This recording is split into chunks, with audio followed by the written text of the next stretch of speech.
paz do Senhor, explicando a Bíblia comigo, Pastor Carlos.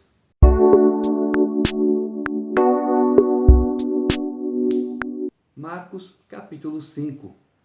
Entre mentes, chegaram à outra margem do mar, a terra dos Gerasenos. Ao desembarcar, logo veio dos sepulcros ao seu encontro um homem possesso de espírito imundo, o qual vivia nos sepulcros, e nem mesmo com cadeias alguém podia prendê-lo, porque, tendo sido muitas vezes preso com grilhões e cadeias, as cadeias foram quebradas por ele, e os grilhões despedaçados, e ninguém podia subjugá-lo.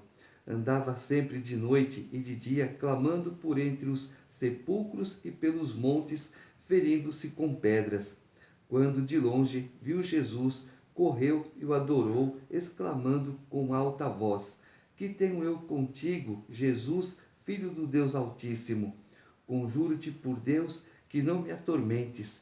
Porque Jesus lhe dissera: Espírito imundo, sai desse homem. E perguntou-lhe: Qual é o teu nome? Respondeu ele: Legião é o meu nome, porque somos muitos. E rogou-lhe encarecidamente que os não mandasse para fora do país. Ora, pastava ali pelo monte uma grande manada de porcos. E os espíritos imundos rogaram a Jesus, dizendo: Manda-nos para os porcos, para que entremos neles. Jesus o permitiu. Então, saindo os espíritos imundos, entraram nos porcos, e a manada, que era cerca de 2.000, precipitou-se despenhadeiro abaixo para dentro do mar, onde se afogaram. Os porqueiros fugiram e o anunciaram na cidade e pelos campos. Esse endemoniado, ele vivia não dentro dos sepulcros, ele vivia dentro de um cemitério, ali, rodeando os sepulcros. E quando Jesus pergunta: qual é o teu nome? Ele fala legião, porque somos muitos. A legião romana era composta por 6.000 soldados. Então, de uma certa forma, ele não deveria ter 6.000 demônios, mas sim muitos, uma grande quantidade. Porque para ele quebrar cadeias, correntes de ferro, tinha que ter muita força. E uma pessoa normal não quebra qualquer coisa de ferro, só se estiver podre, aí sim. Mas do contrário, aqui Jesus está mostrando como o diabo tem força. E muita força que o diabo tem, somos nós mesmos que damos para ele. Então saiu o povo para ver o que sucedera. Indo ter com Jesus, viram o endemoniado, o que tivera a legião, assentado vestido em perfeito juízo, e temeram. Os que haviam presenciado os fatos contaram-lhes o que acontecera ao endemoniado e acerca dos porcos, e entraram a rogar-lhe que se retirasse da terra deles. Ao entrar Jesus no barco, suplicava-lhe o que fora endemoniado que o deixasse estar com ele. Jesus, porém, não lhe permitiu, mas ordenou-lhe: Vai para a tua casa, para os teus. Anuncia-lhes tudo o que o Senhor te fez e como teve compaixão de ti. Então ele foi e começou a proclamar em Decápolis, junto, tudo o que Jesus lhe fizera, e todos se admiravam. Decápolis eram 10 cidades, uma região com 10 cidades. Não é tempo de você me acompanhar. Diga o que Deus fez para você, né? Como que você foi liberto dessa corrente espiritual que te afligia. E as outras pessoas viram o endemoniado numa outra situação, numa situação adversa, totalmente oposta. O que eles fizeram? Olha, você vai embora daqui, porque você nos deu prejuízo material. Mas veja o lucro espiritual que Jesus fez ali. Resgatou uma alma do inferno.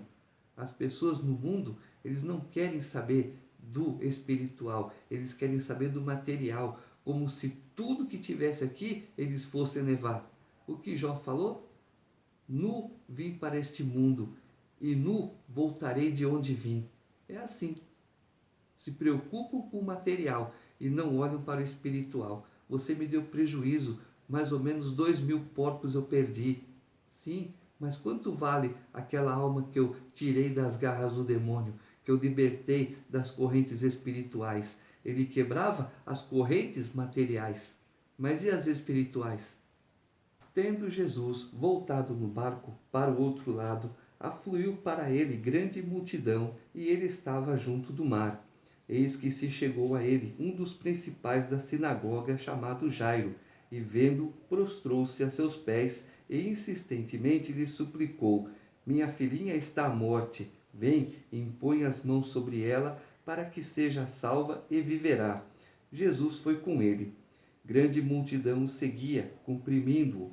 Aconteceu que certa mulher, que havia 12 anos vinha sofrendo de uma hemorragia, e muito padecera a mão de vários médicos, tendo despendido tudo quanto possuía, sem contudo nada aproveitar, antes, pelo contrário, indo a pior, tendo ouvido a fama de Jesus, vindo por trás dele, por entre a multidão, tocou-lhe a veste, porque dizia: Se eu apenas lhe tocar as vestes, ficarei curada.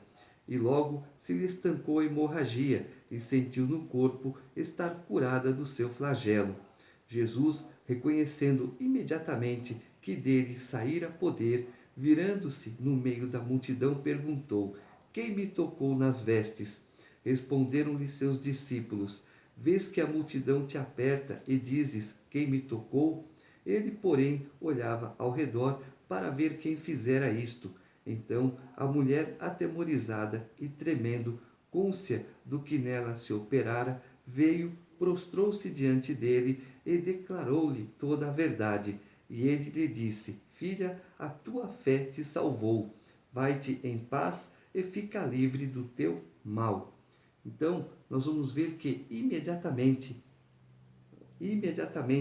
que saíra poder, Marcos escreveu para os romanos. Ele demonstra isso imediatamente, prontamente, rapidamente, porque o romano era prático, era ágil, habilidoso. Então Marcos quis mostrar para os romanos a habilidade, a prática de Jesus, falando estas palavras imediatamente, rapidamente, prontamente. E esta mulher, quando ela toca em Jesus, tendo fé de que eu toco nele, eu sou curada, ela foi curada. Jesus começa a procurar. Ele sabia quem era. Ele queria que a pessoa se aproximasse dele. Assim como ele quer hoje que nós nos aproximemos dele. Ele sabe quem somos, onde estamos, nosso endereço, ele sabe um monte de coisa. Mas ele quer o quê? Que nós nos cheguemos a ele. Tá? E aí o que acontece? Quando ela fala, fui eu, ele fala, vá filha, a tua fé te salvou. Se ele dissesse, vai, a tua fé te curou, ué, como que ela doente pode estar no meio da multidão? Olha a confusão que haveria se Jesus tivesse falado uma palavra errada. Falava ele ainda, quando chegaram alguns da casa do chefe da sinagoga, a quem disseram, tua filha já morreu, por que ainda incomodas o mestre? Mas Jesus, sem acudir a tais palavras, disse ao chefe da sinagoga, não temas, crê somente. Contudo, não permitiu que alguém o acompanhasse, senão Pedro e os irmãos Tiago e João. Chegando à casa do chefe da sinagoga, viu Jesus o alvoroço, os que choravam e os que pranteavam muito. Ao entrar, lhes disse, por que estáis em alvoroço e chorais? A criança não está morta, mas dorme. E riam-se dele. Tendo ele, porém, mandado sair a todos, tomou o pai e a mãe da criança e os que vieram com ele, e entrou onde ela estava. Tomando-a pela mão, disse, Talita cumi, que quer dizer, menina, eu te mando, levanta-te.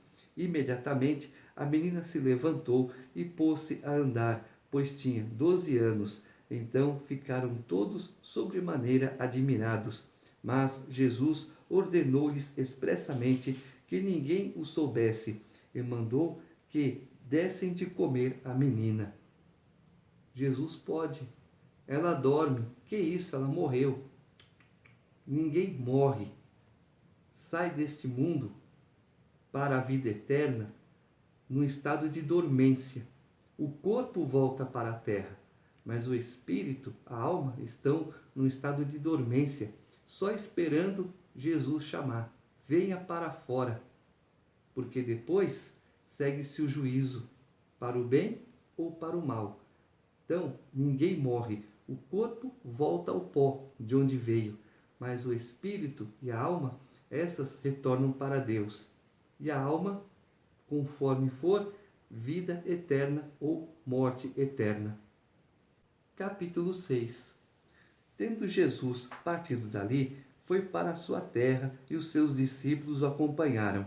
Chegando o sábado, passou a ensinar na sinagoga, e muitos, ouvindo, se maravilhavam, dizendo: de onde vem a este estas coisas? Que sabedoria é esta que lhe foi dada? E como se fazem tais maravilhas por suas mãos? Não é este o carpinteiro, filho de Maria, irmão de Tiago, José, Judas e Simão? E não vivem aqui entre nós suas irmãs? E escandalizavam-se nele. Jesus, porém, lhes disse: não há profeta sem honra, senão na sua terra, entre os seus parentes e na sua casa. Não pôde fazer ali nenhum milagre, senão curar uns poucos enfermos, impondo-lhes as mãos. Admirou-se da incredulidade deles, contudo, percorria as aldeias circunvizinhas a ensinar. O texto é bem claro. Jesus ele pode, mas mediante a nossa fé. Se nós temos fé, as coisas acontecem. Se nós não temos fé, nada acontece. Jesus estava no meio deles, no meio da parentela, no meio do povo, e não pôde realizar milagres. Não muitos, porque incredulidade. Chamou Jesus os 12 e passou a enviá-los de 2 a 2, dando-lhes autoridade sobre os espíritos imundos. Ordenou-lhes que nada levassem para o caminho, exceto um bordão, nem pão, nem alforge, nem dinheiro, que fossem calçados de sandálias e não usassem 2 túnicas. E recomendou-lhes: quando entrardes em alguma casa, permanecei aí até vos retirardes do lugar. Se em algum lugar não vos receberem, nem vos ouvirem, ao sairdes dali, sacudi o pó dos pés em testemunho contra eles. Então, saindo eles, pregavam ao povo que se arrependesse, expeliam muitos demônios e curavam numerosos enfermos, ungindo-os com óleo. Já expliquei que não é óleo ungido, é óleo para unção. Não tem como você ungir o óleo, você consagra. Eu compro o azeite, eu apresento a Deus, eu consagro esse azeite a Deus, pedindo para que o poder de Deus seja operado através daquele azeite. Onde esse azeite tocar, que haja cura, que haja milagres para a honra e glória do Senhor. Chegou isto aos ouvidos do rei Herodes, porque o nome de Jesus já se tornara notório, e alguns diziam: João Batista ressuscitou dentre os mortos, e por isso nele operam forças miraculosas. Outros diziam: é Elias. Ainda outros: é profeta como um dos profetas. Herodes, porém, ouvindo isto, disse: é João, a quem eu mandei decapitar, que ressurgiu, porque o mesmo Herodes, por causa de Herodias, mulher de seu irmão Filipe, porquanto Herodes se casara com ela, mandara prender a João e atá-lo no cárcere. Pois João lhe dizia: não te é lícito possuir a mulher do teu irmão. E Herodias odiava, querendo matá-lo, e não podia, porque Herodes temia a João, sabendo que era homem justo e santo, e o tinha em segurança. E quando o ouvia, ficava perplexo, escutando-o de boa mente. E chegando um dia favorável, em que Herodes, no seu aniversário natalício, dera um banquete aos seus dignatários, aos oficiais militares e aos principais da Galiléia, entrou a filha de Herodias e, dançando, agradou a Herodes e aos seus convivas. Então disse o rei à jovem: pede-me o que queres, e eu te darei. E jurou-lhe: se pedires mesmo que seja metade do meu reino, eu te darei. Saindo ela, perguntou a sua mãe: Que pedirei? Ela respondeu: A cabeça de João Batista. No mesmo instante, voltando apressadamente para junto do rei, disse: Quero que, sem demora, me des num prato a cabeça de João Batista. Entristeceu-se profundamente o rei, mas por causa do juramento e dos que estavam com ele à mesa, não lhe quis negar. E enviando logo o executor, mandou que lhe trouxessem a cabeça de João.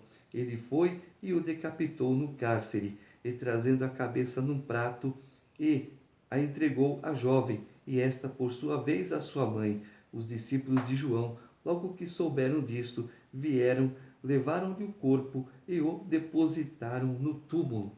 Então, a primeira coisa, um rei não volta atrás com a sua palavra. Ele disse, vai ter que cumprir. Por isso, tem que pensar muito bem antes de falar as coisas.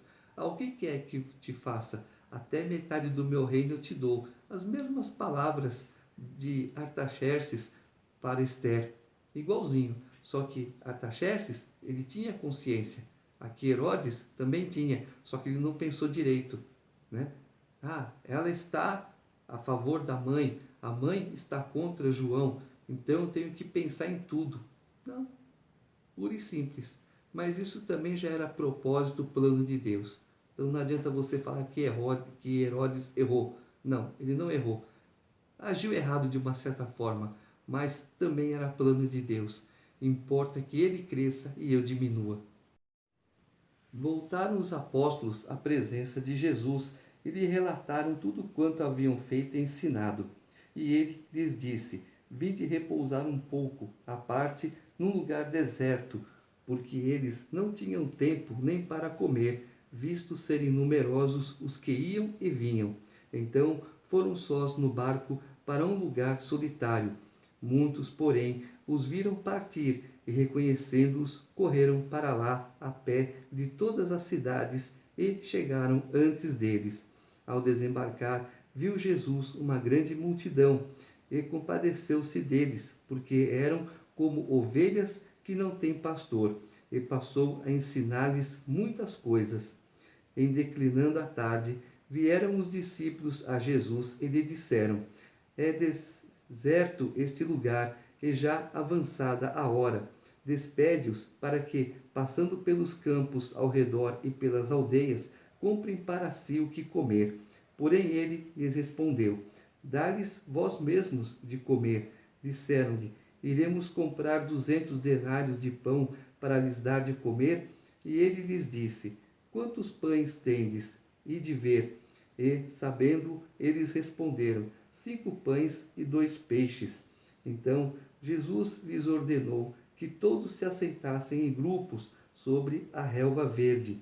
E o fizeram, repartindo-se em grupos de 100 em 100 e de 50 em 50.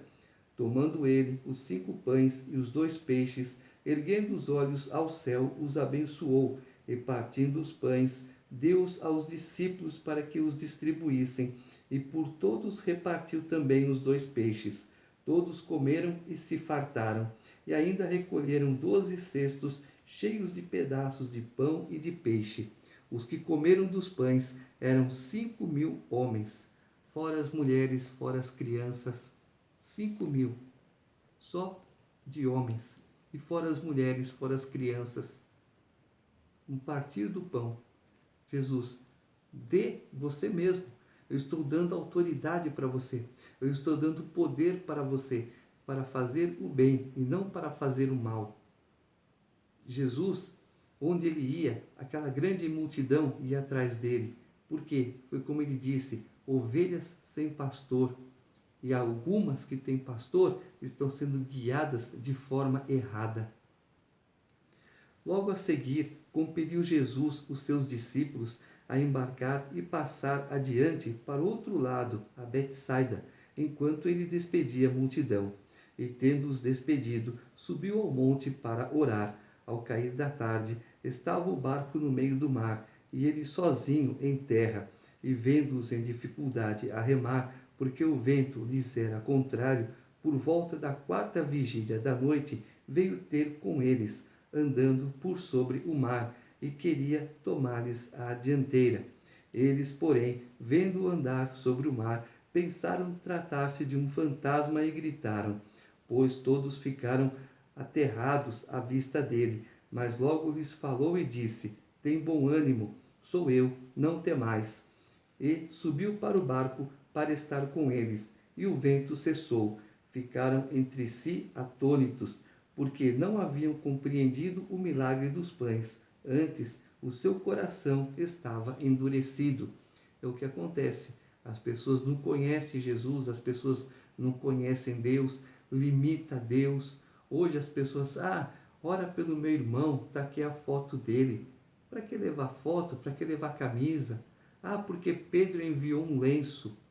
Não, isso foi uma vez só. Não é corriqueiro na Bíblia. Eu não tenho que levar lenço, eu não tenho que levar foto. Olha, ora pelo meu irmão, fulano de tal. Acabou. Ora, eu tenho 10 irmãos. Ora pelo meu irmão tal. Eu estou especificando qual é o meu irmão. Até no pensamento, Deus sabe quem é o irmão. Não preciso mandar foto porque Deus não é retardado. Deus sabe o início, o meio, o fim de cada um. Deus sabe todas as coisas. Não limita Deus. Esse é o mal do ser humano. Limitar Deus. É um fantasma. Peraí. Nós andamos com Jesus. Quem pode fazer isso é só Jesus e acabou. Entendeu?